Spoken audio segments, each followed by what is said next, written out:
là, on a récupéré les pondoirs. Donc c'est les pondoirs que j'avais mis hier.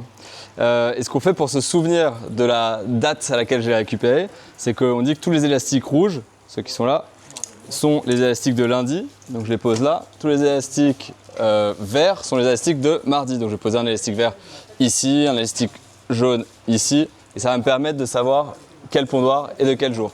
On va les laisser 4 jours. Et au bout de 4 jours, on va les enlever. Et 4 jours, ça va permettre de faire en sorte que tous les œufs tombent à l'intérieur du bac avec de l'aliment. Nous, on a mis une petite grille ici pour permettre aux pondoirs de ne pas tomber dans l'aliment, mais aux larves d'y aller. Et du coup, il ne faut pas oublier de codifier ces bacs pour savoir où on en est. Et la codification, nous, on a fait très simple. On a pris le numéro de la semaine qui est le 48 cette semaine. Et ensuite, le numéro du jour. Donc lundi, c'est 1, mardi 2, mercredi 3. Et là, on est vendredi aujourd'hui, donc c'est le 5. Et ça va me permettre ensuite de savoir quand sont nées mes larves. Après une journée dans la douche, on va placer nos larves qui viennent de naître sur l'étagère d'incubation. C'est une étagère qui travaille en roulement, donc chaque étage correspond à un jour de naissance des larves. Ce qui est très important, surtout dans l'aliment, c'est de vérifier qu'il n'y ait pas de croûte, que ce ne soit pas trop sec et que ce ne soit pas trop humide. Sinon, vous n'allez pas avoir des bons résultats. Là, par exemple, on a un bac parfait. Vous voyez que l'aliment se décompose. Les larves, elles sont heureuses, elles sont grosses. Et elles vont être prêtes à être récoltées.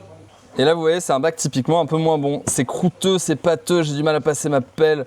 Et oui, du coup, si moi j'ai du mal, imaginez les larves. Donc ça, vous remuez bien. Et vous pouvez rajouter un petit peu de son ou un petit peu d'eau en fonction de votre analyse.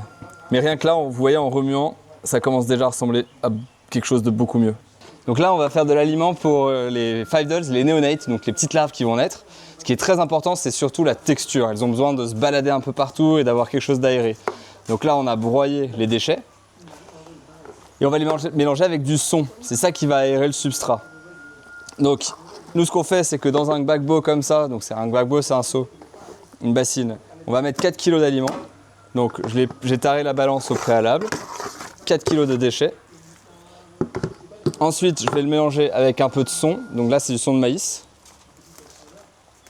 Et le son de maïs, on met, nous, 20% au stade de néonate. Et je mélange le tout.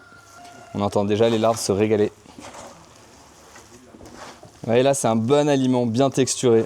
Et vous pouvez voir, il y a plein de petits pores là partout. Donc les larves, elles vont pouvoir se balader partout et venir tout manger. On voit bien, ça colle pas vraiment aux gants. C'est une belle texture. Voilà. Et cet aliment, ça va les servir de nutrition pour leurs premiers jours de leur vie, donc pendant les 5 premiers jours de leur vie. Et c'est très important que ce soit homogène, aéré, parce que c'est ça qui va définir si ce sont des bonnes larves ou pas pour le futur. Et ça, on va le placer sous la douche.